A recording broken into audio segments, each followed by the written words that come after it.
Hi నమస్తే, నేను మీ journalist రెహమాన్ని.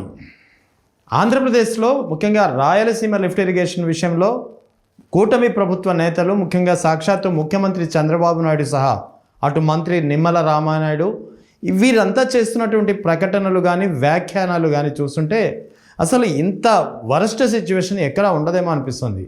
ఎందుకంటే రాయలసీమ లిఫ్ట్ ఇరిగేషన్కి సంబంధించి ఎప్పుడైతే తెలంగాణ ముఖ్యమంత్రి రేవంత్ రెడ్డి చంద్రబాబు నాయుడుతో ఏకాంతంగా మాట్లాడి తాను రాయలసీమ లిఫ్ట్ ఇరిగేషన్ను ఆపించానని చెప్పిన ప్రకటనను అడ్డుకునేందుకు నిర్మిస్తున్న రాయలసీమ లిఫ్ట్ ఇరిగేషన్ పనులను మీరు ఆపండి అని మేము వారిని క్లోజ్ రూమ్ లో అడిగితే మా మీద గౌరవంతో రాయలసీమ లిఫ్ట్ ఇరిగేషన్ ఆపేషన్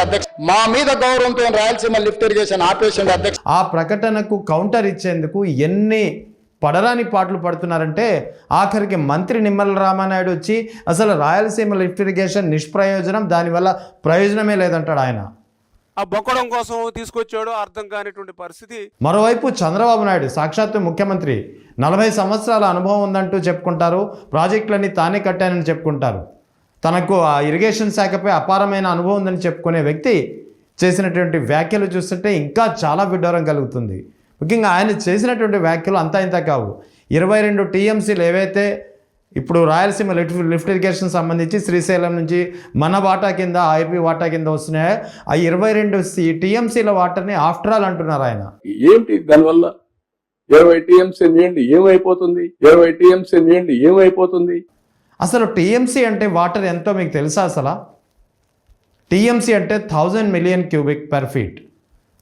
అంటే దీనికి ఖచ్చితంగా క్యూసెక్స్లో పరిమాణం అంటూ కొలవలేము. ఎందుకంటే టీఎంసీ అనేది ఒక వాల్యూమ్, అంటే నీటి పరిమాణం, నీరు ఎంత మొత్తం ఉంది, నీటిని ఎంత వాల్యూమ్లో ఉంది అనేది చెప్పే ఒక కొలమానం అనేది టీఎంసీ అవుతుంది. క్యూసెక్స్ అనేది ఫ్లో రేట్, అంటే నీరు ప్రవహించే కొలమానం అది. సో దాన్ని రమారమిగా మనం లెక్కేసుకుంటే 11,570 క్యూసెక్కుల నీరు 24 గంటల పాటు కంటిన్యూగా ఫ్లో అయితే అది ఒక టీఎంసీతో సమానం. సో ఇప్పుడు అర్థమైంది అనుకుంటా. సో ఇక ఒక టీఎంసీ వాటర్ తోటి ఎన్ని ఎకరాలు సాగు చేయొచ్చో తెలుసా మీకు? 10,000 ఎకరాలు తడి భూములు, అంటే వరి పండించాలంటే ఒక టీఎంసీ వాటర్ తోటి 10,000 ఎకరాలు పండించవచ్చు. అదే అగ్రికల్చర్ ఇతర పంటలు అయితే, అంటే డ్రైల్యాండ్స్లో అయితే 20,000 ఎకరాలు పండించవచ్చు. ఇక రాయలసీమ లాంటి ఏరియాల్లో అయితే ఎక్కువగా డ్రిప్ ఇరిగేషన్ ఎక్కువగా వాడుకలో ఉంటుంది. ఎందుకంటే అక్కడ నీటికి కటకటలాడే పరిస్థితి కాబట్టి ఉన్న నీటినే సద్వినియోగం చేసుకునేందుకు వీలుగా డ్రిప్ ఇరిగేషన్పై ఎక్కువగా హార్టికల్చర్ అనేది అక్కడ సాగవుతుంటుంది. సో అటువంటి చోట్లయితే దాదాపు 20 నుంచి 25,000 ఎకరాలు ఒక టీఎంసీకి పండించే పరిస్థితి. అంటే ఇక్కడ చంద్రబాబు నాయుడు ఆఫ్టర్ ఆల్ అంటున్నటువంటి ఈ 22 టీఎంసీల నీటితోటి అగ్రికల్చర్ పరంగా చూసుకుంటే దాదాపుగా 4 లక్షల ఎకరాలు సాగులోకి వస్తుంది. అంతేకాదు, నేను ఇందాకే చెప్పాను కదా, టీఎంసీ అంటే ఒక వాల్యూమ్ అని, క్యూసెక్స్ అంటే ఒక ఫ్లో రేట్ అని.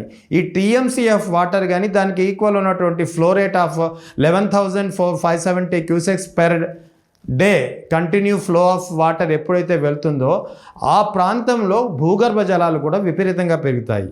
ఇదంతా చంద్రబాబు నాయుడు తెలియక మాట్లాడారా, తెలిసి మాట్లాడారా అనేది చాలా అర్థం కాని ప్రశ్న.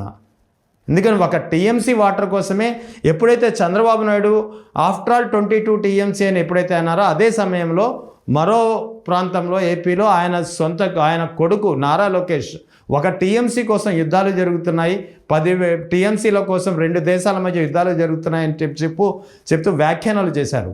సో వాస్తవానికి అది నిజమే. మరి ఆ విషయం ఇక్కడ ఒక విషయంలో లోకేష్ ఒకలా మాట్లాడుతుంటే అదే లోకేష్ తండ్రి Chandrababu Naidu after all 22 TMC అంటున్నారు. అంటే 22 టీఎంసీ అంటే ఎంత పెద్ద పరిమాణమో, ఎంత పెద్ద వాల్యూమ్ ఆఫ్ ద వాటర్ అనేది మీకు తెలియకపోవడం చాలా సిగ్గుచేటు.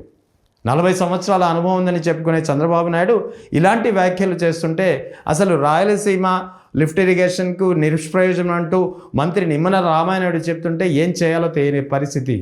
ప్రజలకు ఇప్పుడైనా వాస్తవాలు అర్థం చేసుకోవాలి. ఎందుకంటే ఓ పక్క తెలంగాణ ముఖ్యమంత్రి రాయలసీమ లిఫ్ట్ ఇరిగేషన్ తామే ఆపించామని చెప్తున్నారు. దీనికి కౌంటర్ ఇచ్చుకునేందుకు దానికి సమాధానం ఇచ్చుకునే క్రమంలో ఎన్ని పడరాని పాటలు పడుతున్నారు, ఎంత గందరగోళం నెలకొంది. మంత్రి ఏం చెప్తున్నారో చంద్రబాబు నాయుడుకి తెలియదు, చంద్రబాబు నాయుడు ఏం చెప్తున్నారో కొడుక్కి తెలియదు, కొడుకు ఏం చెప్తున్నారో తండ్రికి తెలియదు. ఒక టీఎంసీ వాటర్కే అంత వాల్యూ ఉన్నప్పుడు ఆఫ్టర్ ఆల్ 22 టీఎంసీ ఆఫ్ వాటర్ని ఎలా చెప్పగలరు అసలు? ఇదే ఇప్పుడు అతిపెద్ద ప్రశ్న. ఇదే ఇప్పుడు ప్రజల్ని ఒక గందరగోళంలో నెట్టేస్తుంది. సో ఇప్పటికైనా వాస్తవాలు ప్రజలైనా తెలుసుకోవాలి. ముఖ్యంగా చంద్రబాబు నాయుడు లాంటి అనుభవం కలిగినటువంటి అపార అనుభవం ఉందని చెప్పుకునే చంద్రబాబు నాయుడు లాంటి వ్యాఖ్యలు టీఎంసీల గురించి, ముఖ్యంగా నీటికి గురించి మాట్లాడుకునేటప్పుడు రాష్ట్ర ప్రయోజనాలను దృష్టిలో పెట్టుకోవాల్సిన అవసరం చాలా ఉంది. ఎందుకంటే ఓ పక్క కర్ణాటక ఉంది. కర్ణాటకలో కృష్ణా జలాలు, ఏదైతే గోదావరి కృష్ణా రెండు ప్రధానమైనటువంటి నదులు, ముఖ్యంగా దక్షిణాదికి సంబంధించి ఈ రెండు నదులు అదృష్టమో దురదృష్టమో తెలియదు కానీ మహారాష్ట్ర నుంచే మొదలవుతాయి. కృష్ణా అనేది మహారాష్ట్ర కర్ణాటక మీదుగా ఆంధ్రప్రదేశ్కి వస్తే ఆ తర్వాత సముద్రంలో కలుస్తుంది తెలంగాణ ఆంధ్రప్రదేశ్ మీదుగా. ఇక గోదావరి నీరైతే గోదావరి నది మహారాష్ట్ర తెలంగాణ ఆంధ్రప్రదేశ్ మూడే రాష్ట్రాలు. సో గోదావరి కృష్ణా వాటర్ని వినియోగించినంతగా, కృష్ణా వాటర్ యూటిలైజేషన్ ఉన్నంతగా గోదావరి వాటర్ అనేది యూటిలైజేషన్ లేదు.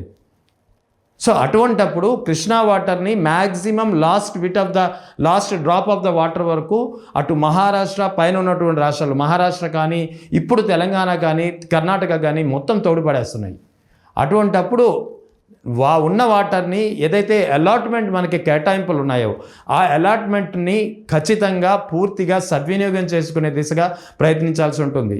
కర్ణాటకలో అయితే ఆల్మట్టి డ్యామ్ని ఎత్తురు పెంచినప్పుడు వాస్తవానికి అది గతంలో ఉన్నటువంటి బీజేపీ ప్రభుత్వ ప్రతిపాదన అయినా సరే ఆ తర్వాత వచ్చినటువంటి కాంగ్రెస్ ప్రభుత్వం దాన్ని కొనసాగించిందే తప్ప ఇది బీజేపీ ప్రభుత్వ ప్రతిపాదన కాబట్టి మేము ఆపేస్తామని చెప్పే ప్రయత్నం చేయలేదు. ఎందుకంటే వాళ్ళకి తెలుసు కృష్ణా వాటర్ యొక్క యూటిలైజేషన్, ఆల్మట్టి డ్యామ్ ఎత్తు పెంచడం వల్ల ఈ దిగువ రాష్ట్రాలకు నీటి వాటా తగ్గినా సరే ఆ రాష్ట్ర ప్రయోజనాలు కాపాడబడతాయనే సంగతి. అదేవిధంగా మహారాష్ట్ర కూడా గోదావరి విషయంలో, గోదావరి వాటా నీటి కేటాయింపుల విషయంలో కానీ ఆ తర్వాత కృష్ణా నీటి కేటాయింపుల విషయంలో కానీ అట్మోస్ట్ యూటిలైజేషన్ ఆఫ్ ది చేసే ప్రయత్నాలు అక్కడి ప్రభుత్వాలు మారినా సరే నీటి ప్రయోజనాల విషయం, నీటి కేటాయింపుల విషయానికి వచ్చేసరికి కాంప్రమైజ్ అవుతున్నాయి. ముఖ్యంగా తమ వాటాని పూర్తిగా సద్వినియోగం చేసుకునేందుకు అవసరమైతే మరింత ఎక్కువ వాటా ఉపయోగించుకునేందుకు ప్రయత్నిస్తున్నాయి తప్ప ఏపీలో మాత్రం ఆ పరిస్థితి లేదు. ఒక ప్రభుత్వం ఆ ప్రభుత్వం తీసుకొచ్చిన ప్రాజెక్టు మేమెందుకు కట్టాలి, ఇదే ఇక్కడ ప్రతి ఒక్క చౌద్యంగా మారింది. ముఖ్యంగా రాయలసీమ లిఫ్ట్ ఇరిగేషన్ వివాదం ఎప్పుడైతే మొదలైందో, ఎప్పుడైతే రేవంత్ రెడ్డి ఈ వ్యాఖ్యలు చేశారో అప్పటి నుంచి దీన్ని కౌంటర్ ఇచ్చుకోవడానికి ఆఫ్టర్ ఆల్ టీఎంసీ అని చంద్రబాబు నాయుడు అంటారు, అసలు ఆ ప్రాజెక్టే వేస్ట్ అని చెప్పి నిమ్మల రామానాయుడు లాంటి మంత్రి కూడా చెప్తారు. ఇదే ఇప్పుడు జరుగుతున్నది. ముఖ్యంగా ఒక ప్రజలకి అర్థం కాని సిచ్యువేషన్ అన్నమాట ఇది.